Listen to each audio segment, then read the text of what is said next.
Hello friends, नमस्कार। Welcome to my YouTube channel. आज की इस वीडियो में हम back cross and test cross के बारे में अध्ययन करेंगे। चलिए वीडियो को स्टार्ट करते हैं। सबसे पहले हम बात करते हैं प्रतीप संकरण की कि प्रतीप संकरण क्या होता है, मीन्स बैक क्रॉस। सबसे पहले इसमें इसकी परिभाषा के बारे में बात करते हैं कि प्रतीप संकरण किसे कहते हैं, कि प्रतीप संकरण की डेफिनेशन क्या होती है। विषम युग्म की F1 पीढ़ी, कौन सी पीढ़ी? विषम युग्म की F1 पीढ़ी का इसके प्रभावी और अप्रभावी जनक से क्रॉस को क्या कहते हैं? प्रतीप संकरण या बैक क्रॉस कहते हैं। कहने का मतलब यह है कि जो विषम युग्म की F1 पीढ़ी है, इसको प्रभावी जनक से क्रॉस और अप्रभावी जनक से क्रॉस कराने की जो प्रक्रिया है उसको क्या कहते हैं? प्रतीप संकरण कहते हैं। इसके बाद में हम सबसे पहले देखते हैं कि प्रभावी जनक से क्रॉस करवाकर देखेंगे। सबसे पहले क्या देखेंगे? प्रभावी जनक से क्रॉस करवाकर देखेंगे। प्रभावी जनक क्रॉस में प्रभावी युग्म कौन सा होता है? कैपिटल टी ये लंबाई का, स्मॉल टी ये बोनेपन का है। ये हमारी कैपिटल टी को क्रॉस करवाएंगे स्मॉल टी से। ये कौन सी पीढ़ी हो गई हमारी? पैतृक पीढ़ी या पेरेंट्स पीढ़ी। अब इन दोनों युग्मकों को अलग करेंगे तो कैपिटल टी इसका ले लेंगे। इन दोनों युग्मकों को अलग करेंगे तो इसका स्मॉल टी ले लेंगे। जब इन दोनों को क्रॉस करवाएंगे तो कैपिटल टी स्मॉल टी प्राप्त होगा हमें। ये हमारी कौन सी पीढ़ी हो गई? F1 पीढ़ी। जो कैपिटल टी और स्मॉल टी जो प्राप्त हुआ है, हमें कौन सी पीढ़ी प्राप्त हो गई? F1 पीढ़ी। अब प्रतीप संकरण में क्या करवाना है हमें? प्रभावी जनक से क्रॉस और अप्रभावी जनक से क्रॉस। करवा किससे रहे हम? पहले प्रभावी जनक से क्रॉस। तो प्रभावी जनक कौन सा है? कैपिटल टी और कैपिटल टी। अप्रभावी जनक कौन सा है? स्मॉल टी और स्मॉल टी अप्रभावी जनक है। तो सबसे पहले हम प्रभावी जनक से क्रॉस करवाएंगे, मीन्स कैपिटल टी और कैपिटल टी से। तो यहाँ पर हम कैपिटल टी से क्रॉस करवा रहे हैं। जब हम क्रॉस करवाएंगे कैपिटल टी और स्मॉल टी, और किससे क्रॉस करवाएंगे? कैपिटल टी और स्मॉल टी को किससे क्रॉस करवाएंगे? कैपिटल टी और कैपिटल टी मीन्स प्रभावी जनक से क्रॉस करवाएंगे। सबसे पहले जो कैपिटल टी है इसको ऊपर वाली जनक से क्रॉस करवाएंगे। तो कैपिटल टी को जब कैपिटल टी से क्रॉस करवाएंगे तो कौन सा पादप प्राप्त होगा हमें? Capital T. इसके बाद में जब कैपिटल टी को स्मॉल टी से क्रॉस करवाएंगे तो कौन सा पादप प्राप्त होगा? Capital T small T. जब कैपिटल टी और कैपिटल टी को जब क्रॉस करवाएंगे तो कौन सा पौधा प्राप्त होगा? कैपिटल टी प्लांट प्राप्त होगा। इसके बाद में हम कैपिटल टी और स्मॉल टी इन दोनों को क्रॉस करवाएंगे तो कौन सा पौधा प्राप्त होगा? Capital T small T. ये हमारी कौन सी पीढ़ी हो गई? F2 पीढ़ी हो गई। इसके बाद में हम देखते हैं कि समलक्षणीय अनुपात इसका क्या होगा, यानी जो प्रभावी जनक क्रॉस है इसका समलक्षणीय अनुपात क्या होगा। यानी समलक्षणीय अनुपात कौन सा है? जो बाहर से देखने पर ऐसा पता चले, ऐसा लगे कि ये पौधा लंबा है, लेकिन जो जीनी अनुपात होता है वो बाहर से देखकर पता नहीं लगाया जा सकता, उसके जीनी संगठन के आधार पर उसका पता लगाया जा सकता है। जो प्रभावी जनक से क्रॉस करवाने पर जो अनुपात समलक्षणीय अनुपात हमें प्राप्त होगा वो 4:0 प्राप्त होगा। कैसे? ये जो कैपिटल टी पौधा ये भी लंबा होगा, कैपिटल टी स्मॉल टी है ये भी लंबा होगा, जो कैपिटल टी और कैपिटल टी है ये भी लंबा होगा, जो कैपिटल टी स्मॉल टी है ये भी लंबा होगा। हमें बाहर से देखने पर यही पता चलेगा कि ये पौधे सब क्या होंगे? लंबे होंगे।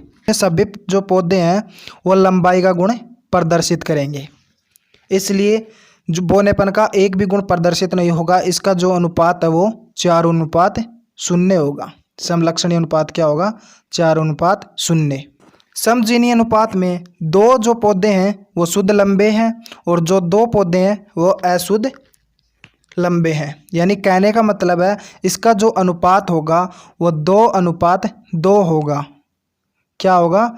2:2 होगा। इसके बाद में हम अप्रभावी जनक से क्रॉस करवाते हैं। यानी हमने जो प्रतीप संकरण है इसमें प्रभावी जनक से भी क्रॉस करवाना होगा और अप्रभावी जनक से भी क्रॉस करवाना होगा। तो इसमें हमने सबसे पहले करवा लिया प्रभावी जनक से क्रॉस। अब इसके बाद में हम करवाएंगे अप्रभावी जनक से क्रॉस।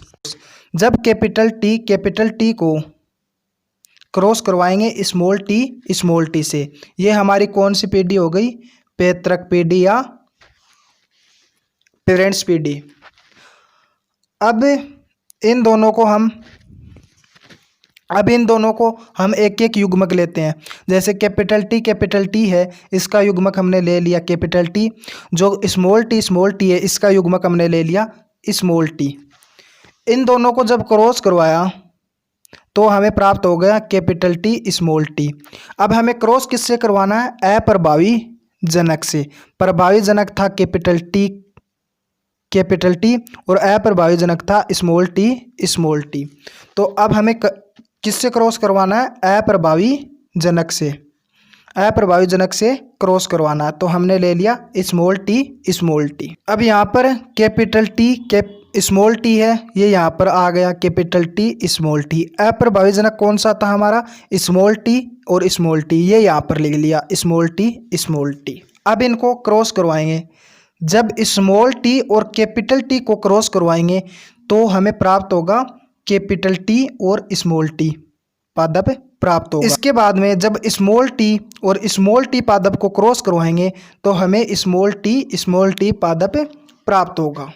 इसके बाद में स्मॉल टी और कैपिटल टी को जब क्रॉस करवाएंगे तो कैपिटल टी और स्मॉल टी पादप प्राप्त होगा। जब स्मॉल टी और स्मॉल टी को जब क्रॉस करवाएंगे तो हमें स्मॉल टी पादप प्राप्त होगा। इसका जो समलक्षणीय अनुपात है वो 2:2 होगा। यानी इसमें 2 तो लंबे पौधे हैं, अशुद्ध लंबे हैं, और 2 शुद्ध बोने हैं, तो इसका अनुपात होगा 2:2।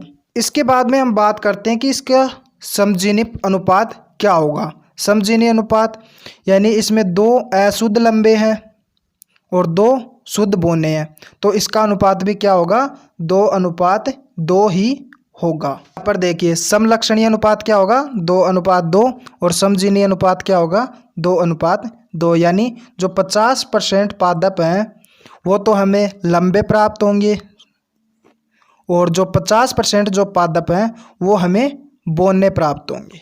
इसके बाद में हम बात करते हैं परीक्षार्थ संकरण या टेस्ट क्रॉस की। ये तो आपको पता होगा कि जो F1 पीढ़ी है वो हमेशा क्या होती है?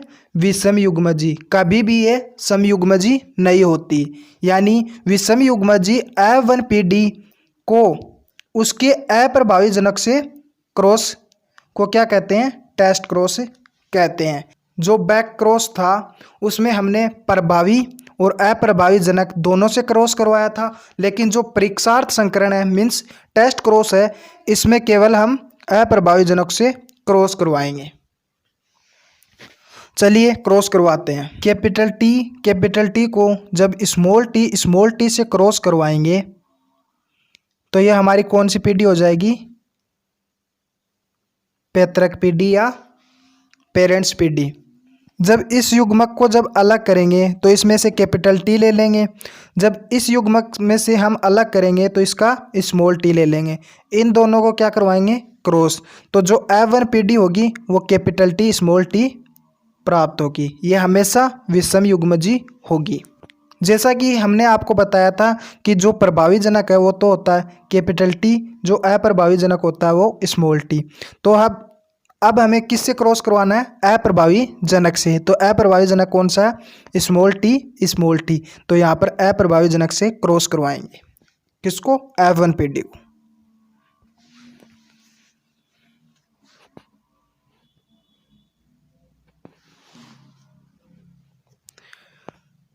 यहाँ पर जो स्मॉल टी है ये यहाँ पर आ गया। जो कैपिटल टी और स्मॉल टी है, ये यहाँ पर आ गया। इन दोनों को क्या करवाना है, अब क्रॉस करवाना है और हमें पुनः कारक प्राप्त करना है, यानी F2PD प्राप्त होगी इन दोनों को क्रॉस करवाने से। जब कैपिटल टी और स्मॉल टी को जब क्रॉस करवाएंगे तो हमें कौन सा पादप प्राप्त होगा, कैपिटल टी और स्मॉल टी। इसके बाद में हम स्मॉल टी और स्मॉल टी को जब क्रॉस करवाएंगे तो हमें स्मॉल टी पादप प्राप्त होगा। इसके बाद में जब स्मॉल टी और कैपिटल टी को जब क्रॉस करवाएंगे तो हमें कैपिटल टी और स्मॉल टी पादप प्राप्त होगा। इसके बाद में जब स्मॉल टी और स्मॉल टी प्लांट को जब क्रॉस करवाएंगे तो हमेशा स्मॉल टी और स्मॉल टी पादप प्राप्त होगा। ये हमारी कौन सी पीढ़ी हो गई, F2PD हो गई। इसका भी समलक्षणीय अनुपात और समजीनी अनुपात दोनों सेम होगा। क्या होगा, 2:2। ये समलक्षणीय अनुपात हो गया और समजीनी अनुपात भी सेम होगा, 2:2। इसका जो समलक्षणीय अनुपात है वो क्या होगा, 2:2 और जो समजीनी अनुपात है वो क्या होगा, 2:2। वो कैसे होगा वो हमने आपको बता दिया। अब हमारा जो नेक्स्ट वीडियो आएगी उसका जो अगला टॉपिक है वो कौन सा होगा, प्रभाविता के प्रकार। Thanks for watching. मिलते हैं नेक्स्ट वीडियो में, तब तक के लिए bye bye and take care friends. Thank you.